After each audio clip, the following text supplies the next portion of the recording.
یا ایھا الذین آمنوا اطیعوا اللہ و اطیعوا الرسول و اولی الامر منکم، اے ایمان والو تم اطاعت کرو اللہ کی اور اطاعت کرو اللہ کے رسول کی اور اطاعت کرو اولی الامر کی۔ اب یہاں دیکھو، اللہ کی بات مانو، مصطفیٰ کی بات مانو اور فقہا کی بات مانو۔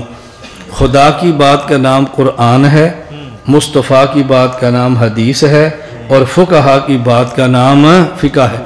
ایک ہی آیت میں اللہ نے قرآن، حدیث اور فقہ تینوں کی بات کی ہے، اور لوگ پھر بھی کہتے ہیں کہ فقہ کہاں پر ہے؟ اللہ کی بات کا نام قرآن، خدا کی بات کا نام قرآن، مصطفیٰ کی بات کا نام حدیث اور فقہا کی بات کا نام فقہ، ایک ہی جگہ پر ہے۔ یا ایھا الذین آمنوا اطیعوا اللہ و اطیعوا الرسول و اولی الامر منکم۔ تو یہاں جس طرح اللہ کی بات ماننے کا حکم ہے، پیغمبر کی بات ماننے کا حکم، اس طرح فقہا کی بات ماننے کا حکم بھی ہے۔ تو قرآن کریم سے ثابت ہو رہا ہے فقہا کی بات مانو۔ یہاں میں صرف ایک بات بطور لطیفہ کی عرض کرتا ہوں۔ لطیفہ سے مراد وہ جس کو تم لطیفہ کراتے ہو، لطیفہ سے مراد ہوتا ہے علمی نکتہ ہمارے ہاں۔ حضرت عمر بن خطاب رضی اللہ تعالی عنہ نے 3 طلاق کو 3 فرمایا، فتویٰ دیا۔ حضرت عمر رضی اللہ تعالی عنہ نے 3 طلاق میں، ایک طلاق کا مسئلہ کی صورت اچھی طرح نکتہ ذہن میں رکھ لیں۔ ابھی چند دن قبل کی بات ہے کہ کینیڈا وہ رہائشی تھے، دونوں خامد بھی پاکستان آئے، اور آپس میں وہ انبن جو لمبا مسئلہ تھا۔ خاتون واپس گئی تو خامد غصے میں آ کر پیچھے سے اپنی بیوی کو نام لے کر کہا، میں تجھے ایک طلاق دینا، تجھے ایک طلاق دینا، تجھے ایک طلاق دینا۔ 3 مرتبہ کہا، میں تجھے ایک طلاق دیتا ہوں، تجھے ایک طلاق دیتا ہوں، تجھے ایک طلاق دیتا ہوں۔ پھر وہ ہمارے پاس مسئلہ آیا کہ یہ 3 طلاق ہے، یہ ایک ہے، وضاحت کریں۔ ہم نے لکھ دیا کہ یہ 3 طلاق ہی ہیں۔ ایک اور دارالفتاء سے فتویٰ آیا کہ جب وہ خود کہہ رہا ہے کہ ایک طلاق ایک طلاق ایک طلاق، اور جب شوہر سے پوچھا ہے تو کہتا ہے میری ایک کی نیت تھی، میں نے 2 مرتبہ تاکید کے لیے کہا ہے، تو دیانت کا تقاضا اس کی بات کے مان کو ایک طلاق دی جائے، باقاعدہ فتویٰ بھی دیا۔ میں جو وضاحت کا ذرا وہ سمجھ لیں، اگر کوئی شخص اپنی بیوی کو یہ کہے نا، تجھے ایک طلاق دیتا ہوں، تجھے ایک طلاق دیتا ہوں، تجھے ایک طلاق دیتا ہوں، ہمارے فقہا کہتے ہیں کہ یہ دیانتاً ایک ہے۔ اس سے پوچھو بھی کتنی تھی، وہ کہتا ہے میں نے ایک ہی طلاق دی ہے، یہ جو 2 بار میں نے کہا تاکید کے لیے کیا، میرا ارادہ ایک کا تھا۔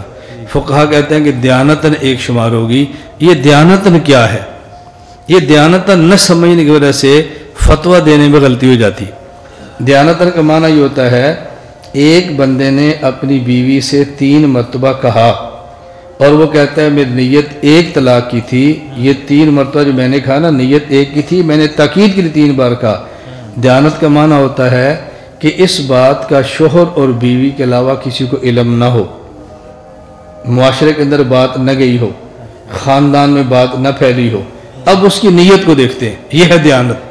اور جب اس کی بات خاندان میں آ جائے، اب دیانت سے نکل کر بات عرف میں آ جاتی ہے، اب اس کو 3 ہی کہیں گے، اب اس کو 1 نہیں کہیں گے۔ یہ جو فقہا جو دیانت کا لفظ کہتے ہیں اس کو سمجھنا ضروری ہے کہ دیانتاً کا مطلب کیا ہوتا ہے، کہ ہم اس کی بات مانے کے باقی سچ کہتے ہیں، جھوٹ کہتے ہیں، معاملہ اللہ کے حوالے۔ حضرت عمر نے فرمایا تھا کہ نہیں، اب ہم احتمال نہیں دیکھیں گے، جس نے 3 کہہ دیا تو 3 ہی ہوگی۔ کیا عمر اس دیانت کو نہیں سمجھتے جس دیانت کی بات ہم کرتے ہیں؟ بعض باتیں ہوتی ہیں جو بندے کی اور اللہ کے درمیان ہوتی ہیں، ابھی بات باہر جاتی نہیں ہے، ابھی تک بات باہر، اس طرح بہت ساری باتیں ہوتی ہیں، کوئی بندہ کسی کے بارے میں بات کہہ لیتا ہے لیکن ابھی تک وہ بات پھیلتی نہیں ہے، تو اس کی تو معافی ہو جاتی ہے۔ جب وہ 100 بندوں کے پاس چلی جائے، اب اس کی معافی کیسی ہوگی؟ اب تو معاملہ اس کا اللہ کے درمیان کا ختم ہو گیا نا۔ خیر، میں صرف یہ عرض کر رہا تھا کہ جب ہم یہ بات کہتے ہیں عمر کا فیصلہ ہے، تو بعض لوگ کہتے ہیں کہ دیکھو جی قرآن کریم میں ہے اللہ کی بات مانو، رسول کی بات مانو اور اولی الامر کی مانو۔ اولی الامر کہا ہے، فقہا نہیں کہا، اور اولی الامر ہوتے ہیں حاکم۔ تو اس کا مطلب یہ ہے کہ خدا، مصطفیٰ اور حاکم کی بات مانو۔ ہم کہتے ہیں چلو، حضرت عمر نے جو فیصلہ دیا کہ 3 طلاق دو تو 3 طلاق ہوتی ہیں، حضرت عمر حاکم تھے یا نہیں؟ جی حاکم تھے نا، تو مان لو۔ حضرت عمر کی بات مانو، فقیہ تھے، پھر بھی مانو۔